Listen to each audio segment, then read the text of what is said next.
Hi everyone, it's week 5 in Business 2220. It's Instructor John here, ready to solve another problem. This time we're going to do problem 4.74 found on page 187.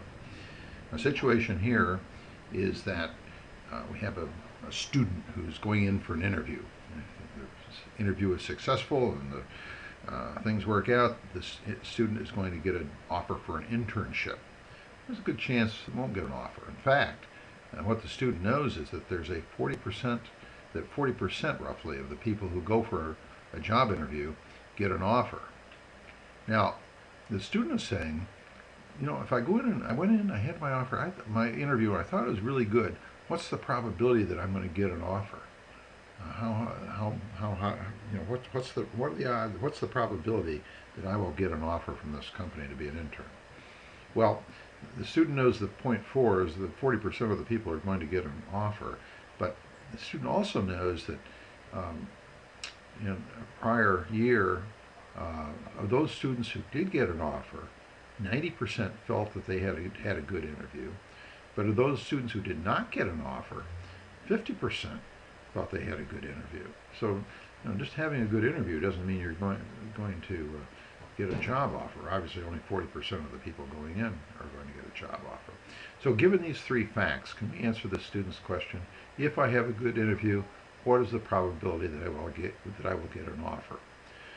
Excuse me. Well, there are two ways to do this. One is to use the formula that's found on page 171, the probability of A given B intersecting the phase of the moon and all that sort of stuff. That's tricky. Takes some real thinking. I find it much more visually satisfying to do this as a contingency table. So what I'm going to do is walk through it as a contingency table, then I'll come back and do it using the formulas. Now we know a contingency table has two sets of variables, two states.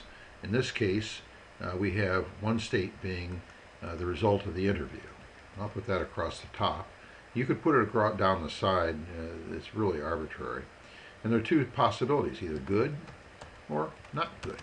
Bad, I guess, would be the other way of putting that. Let's say not good. And the other question is, did you get an offer or not? Offer or no offer? A or not A? B or not B? Now, in a contingency table, there are really four main areas of interest. These cells run and remind us. But we can also look at totals of the rows and of the columns. Now, the one thing we do know, so we end up with 9 cells that we have to put numbers in to make a contingency table. The one that we always know is the lower right-hand corner. The sum of the totals has to be 1. And that's the law of probability that says that all the probability of all events must add up to 1, exactly 1. And so we want to obey the laws of probability. Now, the other thing we know is, the first thing we know is that 40% of those 100% get an offer. So that's really this row. We're saying that 0.4 out of 100, 40 out of 100, will get an offer. Immediately we can fill in another cell because we know that if out of 100%, 40%, what am I doing here?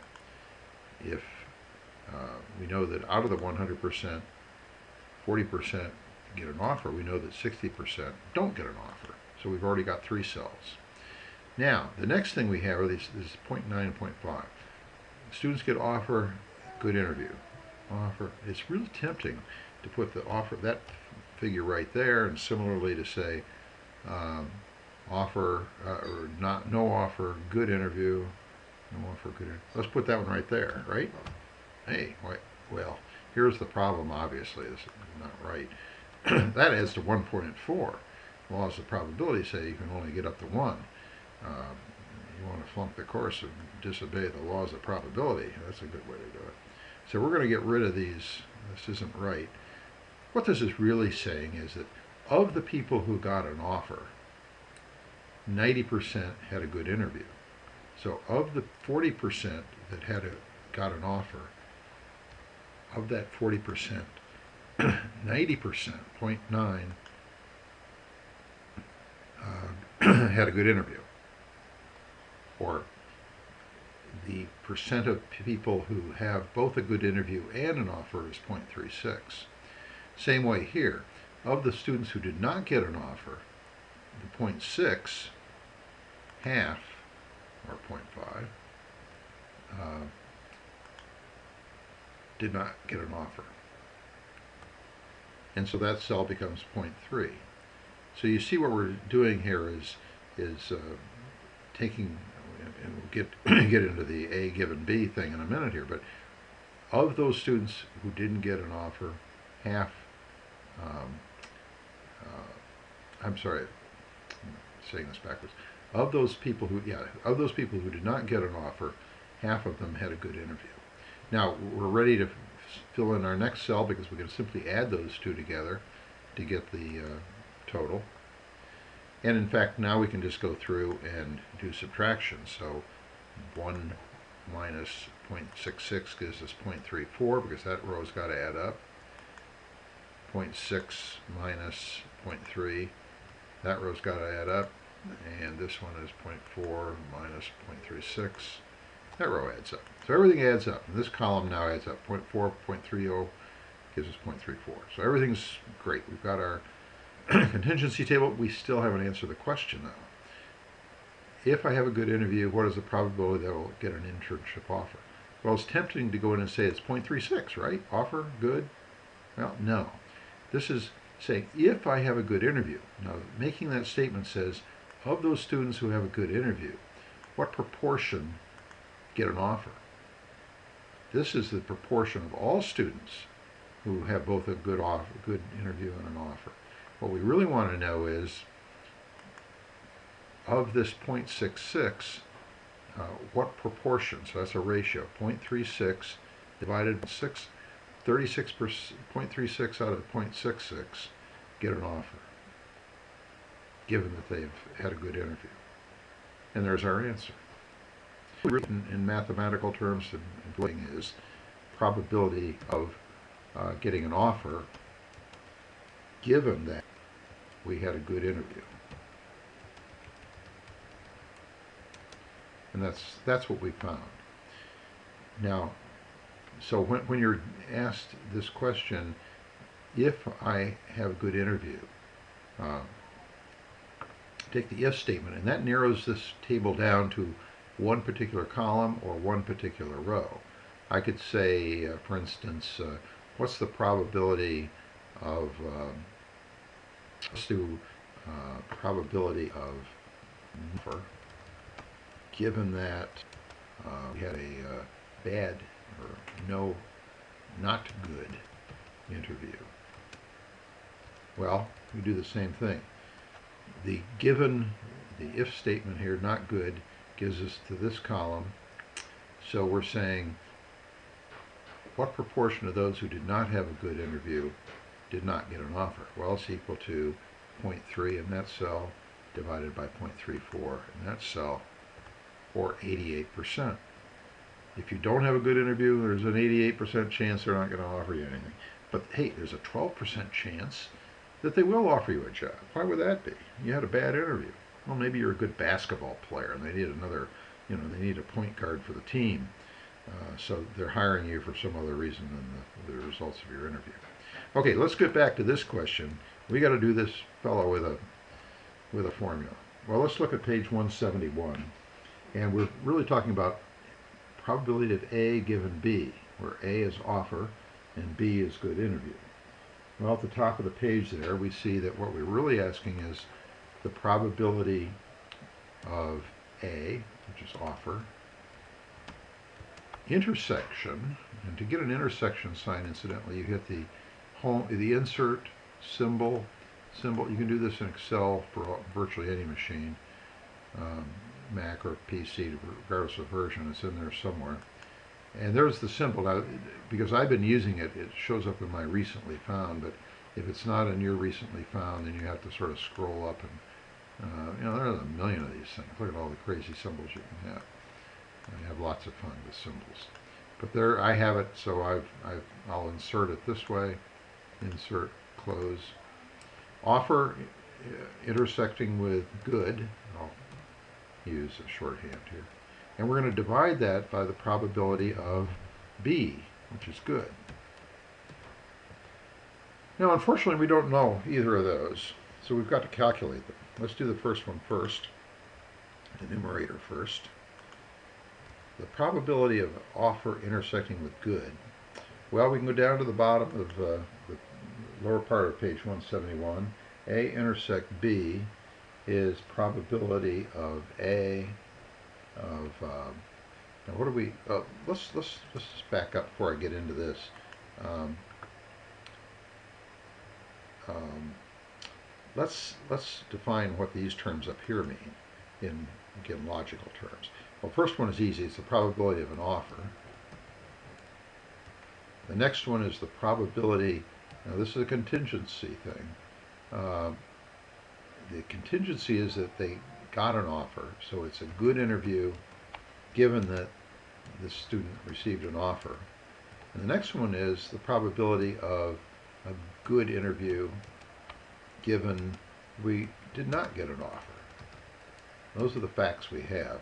So now we want to use this as probably, we're looking for good and offer. So good and offer. So we use this one. So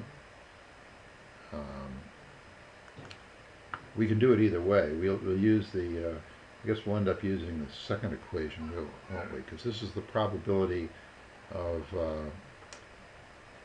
no, we're using the first one. Probability of A is probability of offer, multiplied by the probability of, that's probability of A, probability of good given an offer, isn't it? Yes, there we go. Okay, so we know those numbers. Hey, we're in Fat City here. Probability of offer is, there's our 0.4. The probability of good given offer here, 0.9. We multiply together, equals that times that. And we go 0.36, right, as we did in our table, using the same arithmetic. What that tells us is that these cells in the table are, again, they're the intersection statistics. So this is good and no offer, not good and offer, no offer, not good. These are the intersections, not the contingency statistic probabilities, but really the intersections. Okay, that's great. We know the numerator. Now, what are we going to do about probability of good? Well, this is tricky. We know there's no real formula there, but here's the logic we can use. And I'm going to cheat and refer back to the contingency table. We know offer intersecting with good. What if we could find the probability of no offer intersecting with good? That's really going to cover all of the good interviews, isn't it? So good and offer, good and no offer. We're really going for this 0.66. So what we need to do is to do just as we did here. We're going to find the probability of no offer. I'm going to get my intersection back. Symbols, intersection, insert, close. No offer intersecting with good, which is equal to the probability of no offer multiplied by the probability of good given no offer. Okay, let me make these so we can see them a little better. There we go. Okay, probability of no offer. Well, we don't know that, do we? Well, really we do. If 40% get an offer, we know that 60% don't, equals 1 minus 0.4, or 0.6 is that one. This one is going to be probability of good given no offer. Ah, we got that one. And so we can use this same formula. I'm going to copy that formula and I'm going to paste that formula. Side diversion here. You notice this referred to E25 and G25, E25, G25. When I copied it down here, Excel moved things down, moved the row out references down 3, E28 to G28. If I'd put dollar signs in there, of course they wouldn't have, I'm sorry, I divert. Has nothing to do with probability. Okay, so now we know the probability of offer and not good. We know the probability of no offer and good. So we're really coming up with Instructor John's new rule of probability, which is the probability of A equals, let's say, yeah, the probability of A equals the probability of B given A plus the probability of B, I really should have said B, given not A. Since I just invented this rule, I gotta change it a little bit. Okay.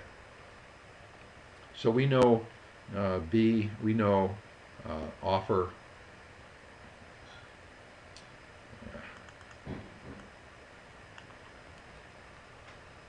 intersecting with. That's the trouble. You invent something new, you get it wrong the first time, you gotta go back and make it right.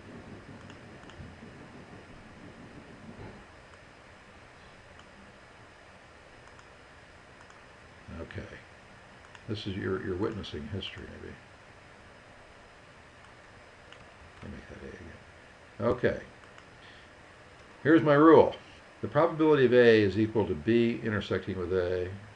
I still have to make it B, don't I? Make this come out right. Okay. B is good and good. So the probability of good is equal to the intersection of B and offer, of good and offer, and good and not offer. I'm sorry to try to make a rule out of it. You can see it's the same thing we did up in the contingency table. We're adding those two together to get the good. Okay, so now we can go back up in equal to that divided by that, which is that divided by that.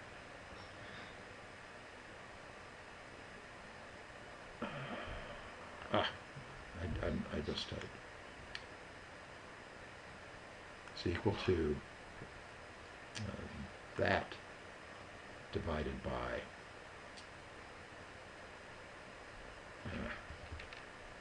I'm getting flustered, equals that divided by 5454. Hey, I got it. That's all for this week. I hope I haven't confused you too badly. If I have, be sure to ask some questions and I'll try to clarify. See you online.